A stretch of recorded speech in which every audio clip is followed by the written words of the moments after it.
ചെയ്തിട്ടുണ്ട്. അപ്പോൾ മാക്സിമം അവർ ശ്രമിക്കാമെന്ന് പറഞ്ഞു. അവർക്കും ഞാൻ ഈ പറയുന്ന വീഡിയോയുടെ ലിങ്കും അതുപോലെ സ്ക്രീൻഷോട്ടും ഫോട്ടോകളും ഒക്കെ ഹാൻഡ് ഓവർ ചെയ്തിട്ടുണ്ട്. അതൊക്കെ വെച്ചിട്ട് അവർ കേസ് ഫയൽ ചെയ്തിട്ടുണ്ട്. ആ ചേച്ചി ഒരു ടാറ്റു അടിച്ച് അവര് സോഷ്യൽ മീഡിയയിലൊക്കെ കാണിച്ചായിരുന്നു. അതുപോലെ ആ വീഡിയോ കാണിച്ചു. അവരുടെ ഡ്രസ്സിംഗ് ഞാൻ ഇതിനകത്തൊന്നും ഇടപെടുന്നില്ലല്ലോ, ഞാനൊന്നും പറയുന്നുമില്ല. ഇനി ഇവരൊക്കെ എന്തിനാണ് എന്റെ കാര്യത്തിൽ ഇടപെടുന്നതെന്ന് എനിക്കറിയില്ല. പക്ഷെ അതിനുശേഷം പിന്നീട് വന്നത് ഞാൻ ഭയങ്കര അത് ഞാൻ റിവൈൻഡ് ചെയ്ത് കേട്ടിട്ടുണ്ട്. ഇങ്ങനെ തന്നെയാണോ ചോദിക്കുന്നതെന്ന്?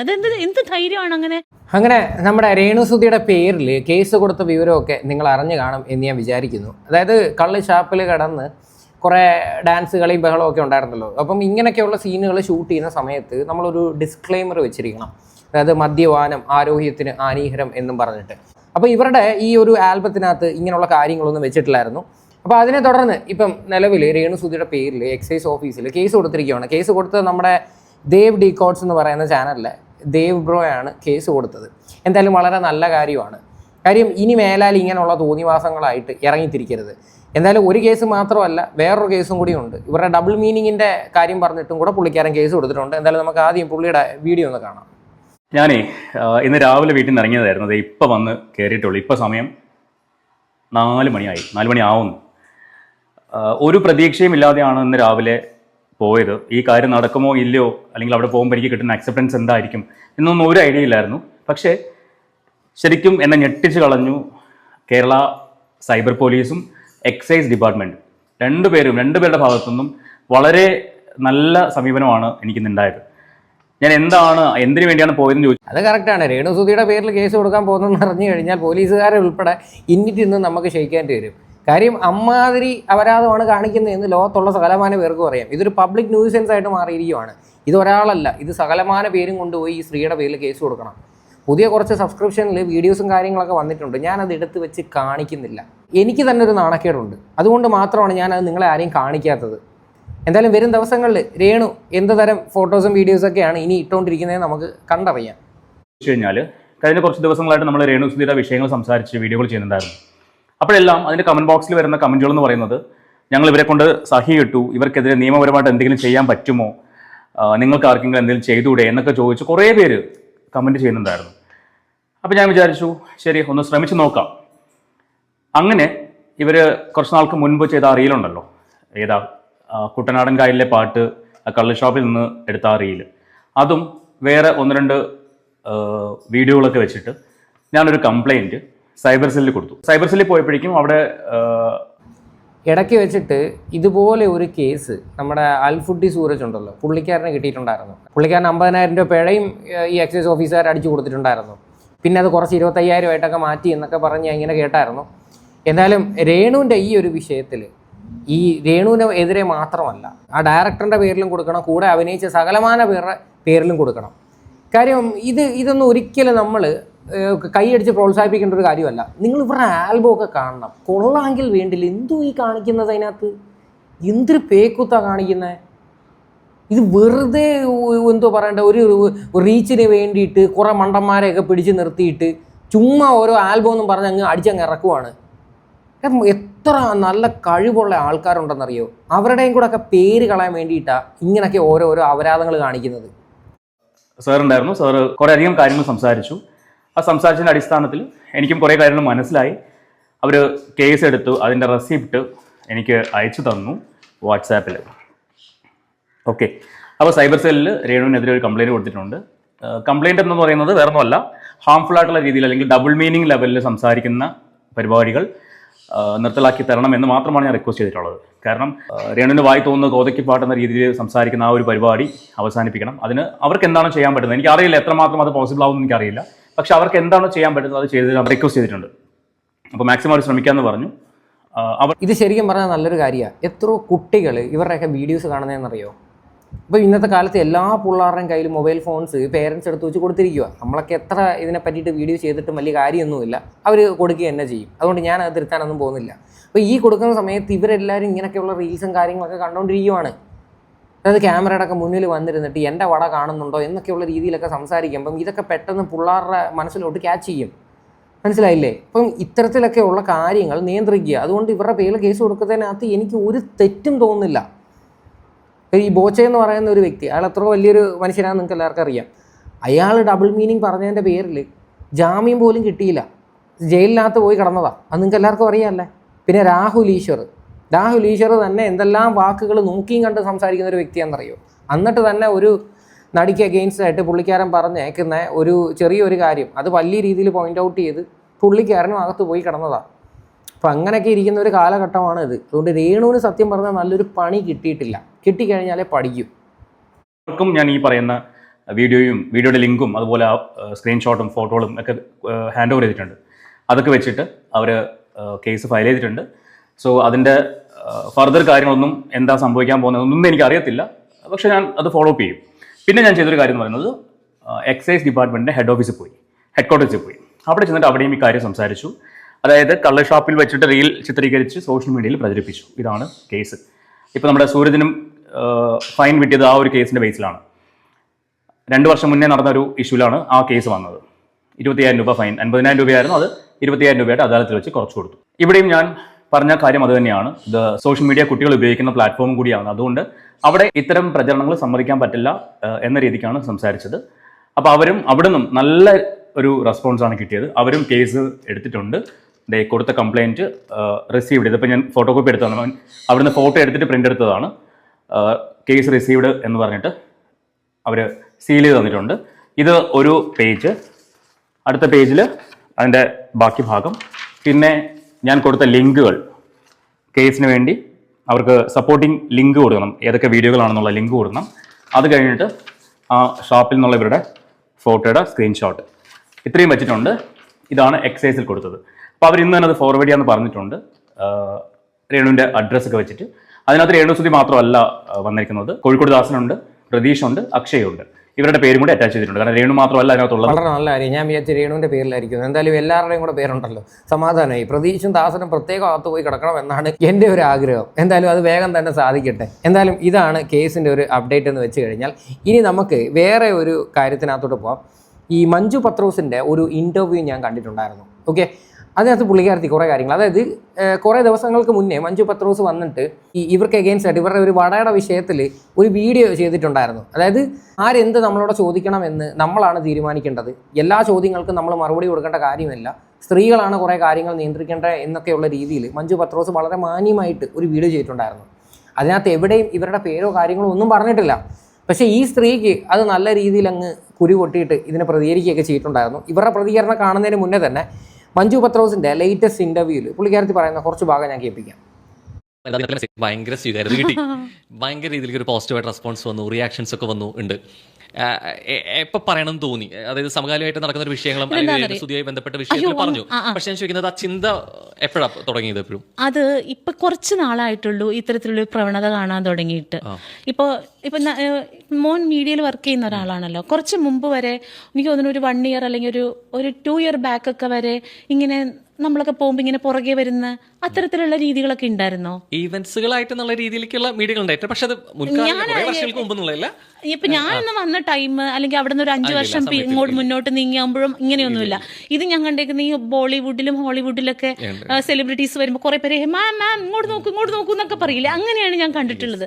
അതിവിടെ വന്നപ്പോൾ ഒരു കൗതുകം ഉണ്ടായി തീർച്ചയായിട്ടും. പക്ഷെ അതിനുശേഷം പണ്ടത്തെ കാലഘട്ടങ്ങളിൽ ഇങ്ങനെയുള്ള സംഭവങ്ങളൊന്നുമില്ല. നിങ്ങൾ നോർത്ത് ഇന്ത്യയിലുള്ള കുറേ മീഡിയസുകാരെയൊക്കെ എടുത്ത് വെച്ച് നോക്കണം. അവർ ഇത് കണക്കാണ്, മാം ഇങ്ങോട്ട് നോക്കുമെന്നും പറഞ്ഞിട്ട് അവരെ ഫോഴ്സ് ചെയ്ത് അവരിങ്ങനെ നടന്ന് വിളിച്ചിട്ട് ഇങ്ങനെ ഫോട്ടോസും കാര്യങ്ങളൊക്കെ എടുക്കുക. പക്ഷേ ഇവിടെ എന്തുവാ, ക്യാമറയും പിടിച്ചുകൊണ്ട് അവർ നടക്കുന്നുണ്ടെങ്കിൽ അവരുടെ പുറയിൽ അങ്ങ് പോവുകയാണ്. അത് പല പല ആംഗിളിലാണ് ഓരോന്ന് ഷൂട്ട് ചെയ്ത് വെളിയിലോട്ട് വിട്ടുകൊണ്ടിരിക്കുന്നത്. നമ്മളിതിനെ പറ്റിയിട്ട് ഓൾറെഡി വീഡിയോ ചെയ്തതാണ്.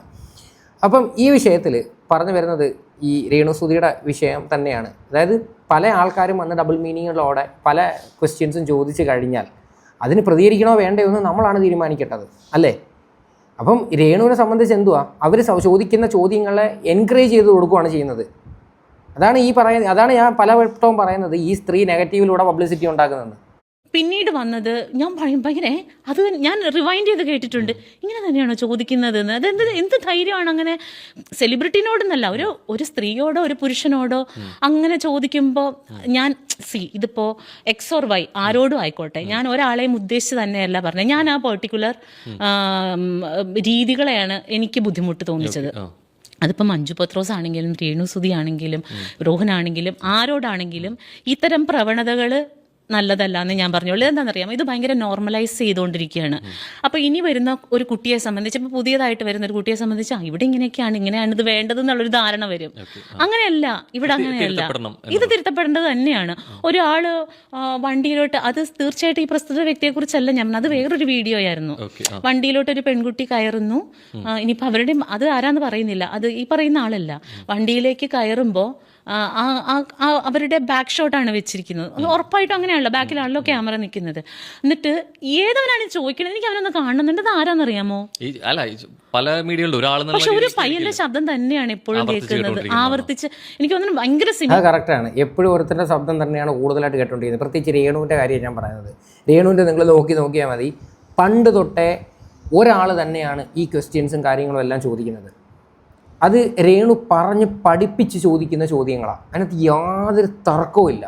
രേണുവിൻ്റെ വീട്ടിൻ്റെ കോൺട്രവേഴ്സി ആയിക്കോട്ടെ, പല കോൺട്രവേഴ്സി ആയിക്കോട്ടെ, ഈ ലേറ്റസ്റ്റ് ആയിട്ട് നടന്ന വടയുടെ കേസ് ആയിക്കോട്ടെ, ഇതെല്ലാം ഈ പറയുന്ന രേണു എന്ന് പറയുന്ന ഒരു വ്യക്തി പല കാര്യങ്ങളും അങ്ങോട്ട് ഇട്ട് കൊടുക്കുകയാണ്. ഒരു മിലിറ്ററിയുടെ ഒരു കേസ് ലേറ്റസ്റ്റ് ആയിട്ട് വന്നിട്ടുണ്ടല്ലോ. ഈ മിലിറ്ററിക്കാരനെയൊക്കെ പറ്റിയിട്ട് നമ്മളാരും എവിടെയും സംസാരിച്ചിട്ടില്ല. പക്ഷേ ഈ മീഡിയക്കാരനാണ് അങ്ങോട്ട് ഈ വിഷയങ്ങൾ സംസാരിക്കുന്നത്. അതിനർത്ഥം എന്താ? ഈ സ്ത്രീ പറഞ്ഞ് പഠിപ്പിക്കുമല്ലേ. അപ്പം എന്തെല്ലാം അപരാധമാണ് ഇവർ സോഷ്യൽ മീഡിയ കിടന്ന് കാണിക്കുന്ന. ഈ വിഷയങ്ങൾ നമ്മൾ പ്രതികരിക്കുമ്പം പല ആൾക്കാർക്കും അത് ഇഷ്ടപ്പെടുന്നില്ല.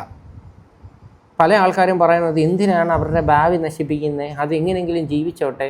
ഒരു നാണോ മാനോ ഉണ്ടോ? അറിയാൻ മേലാണ്ട് ഞാൻ ചോദിക്കുക.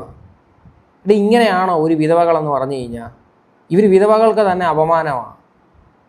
ഒരു ക്യാരക്ടർ വരുമ്പോൾ അഭിനയിക്കാൻ എന്തോരം ഉണ്ടെന്ന് ചോദിക്കുന്നതിന് പകരം ഞാൻ ലൊക്കേഷൻ എവിടെയായിരിക്കും, കോസ്റ്റ്യൂം എന്തായിരിക്കും, ഇത് രണ്ടുമാണ് ഞാൻ നോക്കുന്നത്.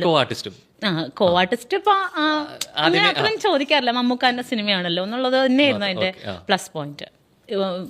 വളരെ തുറന്നു പറയട്ടെ, ഇവരൊക്കെ ഇപ്പോഴും നല്ല സൗഹൃദത്തിലുള്ള ആൾക്കാർ തന്നെയാണ് കേട്ടോ. ആരും എന്നെ അങ്ങനെ ബുദ്ധിമുട്ടിച്ചിട്ടൊന്നുമില്ല. അപ്പോൾ അവിടെ ചെന്ന് എന്നോട് ചോദിച്ചപ്പോൾ ഞാൻ പറഞ്ഞു ഇങ്ങനെ സെർവൻറ്റിൻ്റെ വേഷമാണ്, നൈറ്റിയോ കോട്ടൺ സാരിയോ എന്തെങ്കിലും ആയിരിക്കും എന്ന് പറഞ്ഞു. എന്നാൽ ഓക്കെ, ഇത് രണ്ടാണെങ്കിലും എനിക്ക് കുഴപ്പമില്ല എന്ന് പറഞ്ഞു. ഇങ്ങനെയും പറഞ്ഞു, ഇനിയിപ്പോൾ മുണ്ടും ബ്ലൗസ് ആണെങ്കിലും ഒരു തോർത്ത് വേണം, തോർത്ത് വേണം എന്ന് പറഞ്ഞു. ഓക്കെ മഞ്ജു എന്നൊക്കെ പറഞ്ഞു. ലൊക്കേഷനിൽ ചെന്ന് തലേദിവസം ഞങ്ങൾ ചെന്ന് തൊടുപുഴയിലായിരുന്നു. തലേദിവസം ചെന്നു. പിറ്റേ ദിവസം രാവിലെ ലൊക്കേഷനിൽ ചെന്ന് എല്ലാവരും റെഡിയായി. സേതുലക്ഷ്മി അമ്മയുണ്ട് ഇപ്പോൾ അളിയൻസിൽ അഭിനയിക്കുന്ന സേതുലക്ഷ്മി അമ്മ. അപ്പോൾ അമ്മയും ഞാനൊക്കെ ഒരു ഇതിനകത്തിരിക്കുകയാണ്. അപ്പോൾ ഒരു ബ്ലൗസും മുണ്ടും അവിടെ കൊണ്ടുവന്ന് വെച്ചിട്ടുണ്ട്, ഒരു റെഡ് ബ്ലൗസും മുണ്ടും കൊണ്ടുവച്ചിട്ടുണ്ട്. അപ്പോൾ എനിക്കതിനകത്ത് യാതൊരു മൈൻഡും ഇല്ല, കാരണം എൻ്റെ കോസ്റ്റ്യൂം അതല്ലല്ലോ. എനിക്ക് നൈറ്റിയോ സാരിയോ ഇപ്പോൾ വരൂ എന്നുള്ളതിനകത്ത് ഇങ്ങനെ ഇരിക്കുവാണ് ഞാൻ. ഡ്രസ്സൊക്കെ മുടിയൊക്കെ കെട്ടി ഇങ്ങനെ ഇരിക്കുവാണ്. അപ്പോൾ കുറച്ച് കഴിയുമ്പോഴത്തേനും വേടി ഒന്ന് ചേച്ചി കോസ്റ്റ്യൂം ചേഞ്ച് ചെയ്യണം എന്ന് പറഞ്ഞു. അപ്പോൾ ഞാൻ ചോദിച്ചു കോസ്റ്റ്യൂം ഏതാ? ഇതായിരിക്കും ചേച്ചിയുടെ ഫോസ് എപ്പോൾ കൊണ്ടുവച്ചാന്ന് പറഞ്ഞു. ഒരു പെൺകുട്ടിയാണ്. അപ്പം ഞാൻ വേഗം തന്നെ അതെടുത്ത് നോക്കിയപ്പോൾ ബ്ലൗസിങ്ങനെ ഭയങ്കര വൈഡായിട്ട് വൈഡ് നെക്കായിട്ട് ഇങ്ങനെ ഭയങ്കരമായിട്ട് ഇറങ്ങിയ ഒരു ബ്ലൗസ്. എനിക്ക് പിന്നെ എൻ്റെ കിളി പോയി. എനിക്ക് എന്താ ചെയ്യേണ്ടതെന്ന് അറിയില്ല. എനിക്ക് തലവേദന എടുക്കുന്നോ കരച്ചിൽ വരുന്നോ. ഇന്നത്തെ മഞ്ജു ആണെങ്കിൽ ചിലപ്പോൾ എനിക്ക് ചെയ്യാൻ പറ്റില്ല എന്ന് പറഞ്ഞാൽ ഞാൻ ഇറങ്ങി പോരും. എനിക്ക് അന്ന് അത്രയ്ക്കും ധൈര്യം ഉണ്ടായിരുന്നില്ല കേട്ടോ. ഓക്കെ, പറഞ്ഞു വരുന്നതെന്ന് വെച്ച് കഴിഞ്ഞാൽ ഒരു പടത്തിൻ്റെ ഷൂട്ടിങ്ങിൻ്റെ ഭാഗമായിട്ട് പുള്ളിക്കാരത്തി പോയ സമയത്ത് പുള്ളിക്കാരത്തിക്ക് കൊടുത്ത കോസ്റ്റ്യൂമിനെ പറ്റിയാണ് പറഞ്ഞു വരുന്നത്. അതായത് അന്ന് ആ ഒരു പടത്തിൽ അഭിനയിച്ചിട്ടുണ്ടായിരുന്നു, പുള്ളിക്കാരത്തിയുടെ സിറ്റുവേഷൻസും കാര്യങ്ങളും കൊണ്ട് അഭിനയിച്ചതാണ് എന്നുള്ള രീതിയിലാണ് പറയുന്നത്. പക്ഷേ എനിക്കിവിടെ എൻ്റെ ഒരു അഭിപ്രായം എന്ന് വെച്ച് കഴിഞ്ഞാൽ അന്നേ സത്യം പറഞ്ഞാൽ നിങ്ങൾക്ക് വേണ്ട എന്ന് വെക്കാമായിരുന്നു. കാര്യം അത് അഭിനയിച്ച് കഴിഞ്ഞിട്ട് പിന്നെ നമ്മൾ അതിനെപ്പറ്റി വന്ന് പറഞ്ഞിട്ട് വലിയ പ്രയോജനമില്ല. രണ്ടാമതൊരു കാര്യം, നിങ്ങളത് മനസ്സിലാക്കിയിട്ട് ഇപ്പോൾ അത് റിഗ്രറ്റ് ചെയ്തുകൊണ്ട് സംസാരിക്കുന്നതുണ്ടല്ലോ, അതാണ് ഏറ്റവും വലിയൊരു കാര്യം. അതാണ് ഇവിടെ പല ആൾക്കാർക്കും ഇല്ലാത്തത്. എക്സാമ്പിൾ എടുക്കാം രേണുവിൻ്റെ വിഷയം. രേണു കാണിക്കുന്നത് എന്തൊക്കെയാണ്? അതിനൊന്നും രേണുവിന് ഒരു ശകലം ഒരു വിഷമം പുള്ളിക്കാരത്തിയുടെ മനസ്സിൽ മുഖത്തോ ഇല്ല. പുള്ളിക്കാരത്തി അതൊക്കെ എൻജോയ് ചെയ്യുവാണ്. എന്നാൽ ഒരു മകൻ വളർന്നു വരുന്നുണ്ട് എന്നുള്ളൊരു ചിന്ത പോലും ഇല്ല ആ സ്ത്രീക്ക്. അതാണ് ഞാൻ പല വട്ടവും പറയുന്നത്, ഇവരെന്ത് മെസ്സേജാണ് ഇവർ സമൂഹത്തിന് കൊടുക്കുന്നത്? ആ സബ്സ്ക്രിപ്ഷനകത്ത് ഇവർ ഇട്ടേക്കുന്ന വീഡിയോസ് നിങ്ങൾ കാണണം. എനിക്കൊന്നും പറയാൻ വയ്യ. മേ ബി ഇനി ഇതിനപ്പുറമായിരിക്കും വരാൻ പോകുന്നത്. ധൈര്യമായിട്ട് ഇട്ടോട്ടെ. പക്ഷേ നമുക്കതിർത്ത് പബ്ലിക്കിന് മുന്നിൽ കാണിക്കുന്നതിന് നമുക്കൊരു ലിമിറ്റേഷൻസ് ഇല്ലേ? നമുക്കൊരു നാണമില്ലേ? ഇതിനകത്ത് മഞ്ജു പത്രോസ് പറയുന്നുണ്ട് എനിക്കൊരു മകൻ വളർന്നു വരുന്നുണ്ട് എന്നുള്ളൊരു ബോധം എനിക്കുണ്ട് എന്നൊക്കെയുള്ള കുറേ കാര്യങ്ങൾ പറയുന്നുണ്ട്.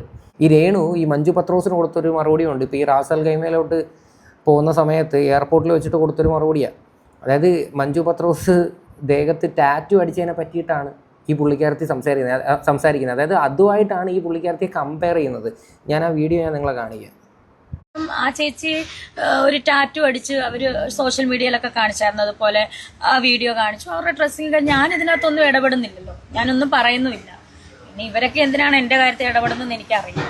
ഇവരുടെ കാര്യത്തിൽ എന്തോ ഇടപെട്ടത്? ഈ സ്ത്രീ വന്ന് സോഷ്യൽ മീഡിയയുടെ മുന്നിൽ എന്തോ വിളിച്ച് പറഞ്ഞത് വടയെ പറ്റിയിട്ട്.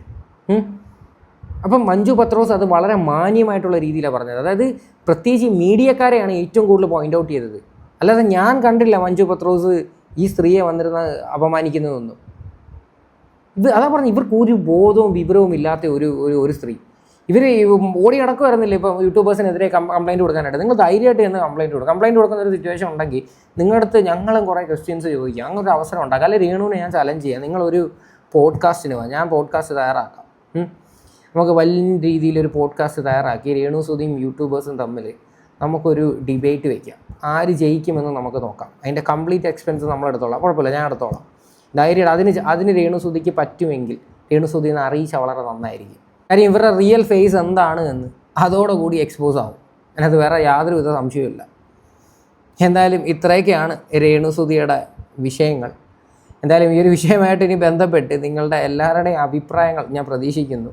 സ്ഥിരമായിട്ട് രേണുവിൻ്റെ വീഡിയോസിൻ്റെ താഴെ കമൻറ്റ് ചെയ്യുന്ന ഒരുപാട് ആൾക്കാരുണ്ട്. എനിക്ക് പലപ്പോഴും റെസ്പോണ്ട് ചെയ്യാനൊന്നും പറ്റിയിട്ടൊന്നുമില്ല. പക്ഷെ എന്നാൽ പോലും വളരെയധികം സന്തോഷമുണ്ട്. കാര്യം ഈ സ്ത്രീക്കെതിരെ ഇങ്ങനെ സംസാരിക്കുമ്പോഴത്തേക്ക് ഒരുപാട് ആൾക്കാർ അത് സപ്പോർട്ട് ചെയ്യുന്നുണ്ടല്ലോ, അത് തന്നെ വലിയൊരു കാര്യമാണ്. എന്തായാലും അടുത്തൊരു വീഡിയോ ആയിട്ട് വീണ്ടും കാണാം.